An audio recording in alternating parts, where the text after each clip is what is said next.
آیت نمبر 75 اب اس میں چوتھے گروہ کا تذکرہ ہے جو بعد میں ایمان لائے اور بعد میں ہجرت کی. والذین آمنوا، اور وہ لوگ جو ایمان لائے من بعد، اس کے بعد، وہاجروا، اور انہوں نے ہجرت کی، وجاہدوا، اور انہوں نے جہاد کیا، معکم، تمہارے ساتھ، ان تمہارے ساتھ مل کر، فاولئک، تو یہی لوگ ہیں، فاولئک، تو یہ لوگ منکم، تم میں سے ہیں، واولو الارحام، الارحام رشتہ داریاں جمع ہے نا، اولو والے، رشتہ داریوں والے، مراد رشتہ دار، واولو الارحام، اور رشتہ دار، بعضهم، ان میں سے بعض، اولا، زیادہ حقدار ہیں، ببعض، بعض کے، فی کتاب اللہ، اللہ کی کتاب میں یا اللہ کے حکم میں.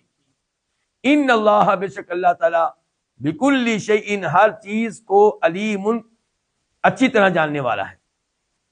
اچھا، اس آیت کے بھی 3 حصے ہو گئے، 3 حصے. پہلے حصے میں اللہ نے چوتھے گروہ کا تذکرہ کیا. اللہ نے کہا کہ جو بعد میں ایمان لائے اور بعد میں ہجرت کی اور بعد میں جہاد کیا تمہارے ساتھ مل کر، تو یہ بھی تم میں سے ہیں، تمہارے جیسا حکم ان کا ہے. جو حکم پہلے مہاجرین انصار کا، وہی حکم ان کا ہے. جیسے وہ آپس میں ایک دوسرے کے دوست ہیں، ایک دوسرے سے محبت کرنے والے ہیں، ایسے ہی ان کے ساتھ بھی تمہارا رشتہ ہوگا، محبت کا، دوستی کا. پھر دوسرا آیت کا حصہ ہے کہ رشتہ دار جو ہیں ان میں سے بعض پہ زیادہ حق رکھنے والے اللہ کی کتاب میں. اس حصے نے کینسل کر دیا ہے، منسوخ کر دیا ہے پہلے ایک حکم کو. پہلے کیا تھا کہ مہاجرین و انصار ایک دوسرے کے وارث بن رہے تھے، ایمان کی بنیاد پہ، ہجرت کی بنیاد پہ. اب یہ نیا حکم آیا کہ نہیں، آئندہ مسلمان کافر کا وارث نہیں بن سکتا، کافر مسلمان کا وارث نہیں بن سکتا، لیکن ہر مسلمان ایک دوسرے کے وارث نہیں بن سکتے، بلکہ جو رشتہ دار ہے وہ اپنے رشتہ دار مسلمان کا وارث بنے گا.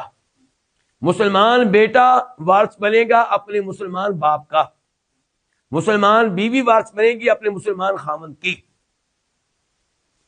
تو اولو الارحام بعضهم اولی ببعض فی کتاب اللہ، اور رشتہ دار ان میں سے بعض پہ زیادہ حق رکھنے والے، فی کتاب اللہ، اللہ کی کتاب میں. اللہ کی کتاب سے مراد کیا ہے؟ لوح محفوظ، تقدیر میں ہی لکھا ہوا ہے. دوسرا اس کی تفسیر کی گئی ہے کہ نہیں، اللہ کے حکم، اللہ کے لکھے ہوئے حکم میں، اللہ کے فرض کیے ہوئے حکم میں.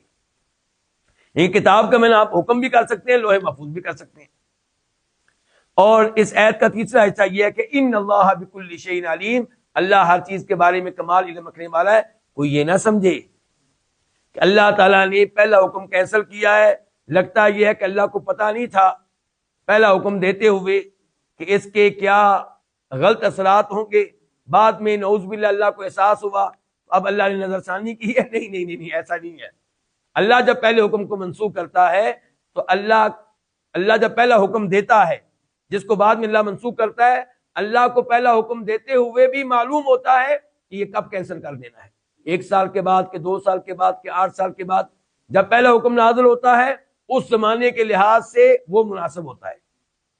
پھر جب اللہ تعالیٰ منسوخ کر دیتے ہیں تو پھر دوسرا حکم جو ہوتا ہے وہ مناسب ہوتا ہے، اور وہ قیامت تک کے لیے ہوتا ہے. اللہ تعالیٰ کے علم میں کوئی کمی کوتاہی بالکل نہیں ہے. اللہ رب العزت سے دعا ہے کہ اللہ تعالیٰ ہمیں قرآن کریم سمجھنے کی توفیق عنایت فرمائے. آج کے درس کا ادھر اختتام کرتے ہیں. کل انشاءاللہ سورہ توبہ سے آغاز کریں گے، اور میں ایک دفعہ پھر درخواست کروں گا کہ میرے والد گرامی کے لیے بھی دعا کیجیے گا، اللہ تعالیٰ کو صحت دے، تندرستی دے، عافیت دے. اور میں دعا کرتا ہوں آپ کے احباب کے لیے، آپ کے رشتہ داروں کے لیے جو بھی بیمار ہیں، اللہ تعالیٰ ان سب کو صحت دے. بلکہ جتنے بھی اہل ایمان، اہل اسلام جہاں پہ بھی ہیں، اللہ تعالیٰ سب کو صحت دے، تندرستی دے، عافیت دے. اور جتنے مسلمان فوت ہو چکے ہیں اللہ تعالیٰ نے جنت میں اعلیٰ مقام عنایت فرمائے. وآخر دعوانا الحمدللہ رب العالمین.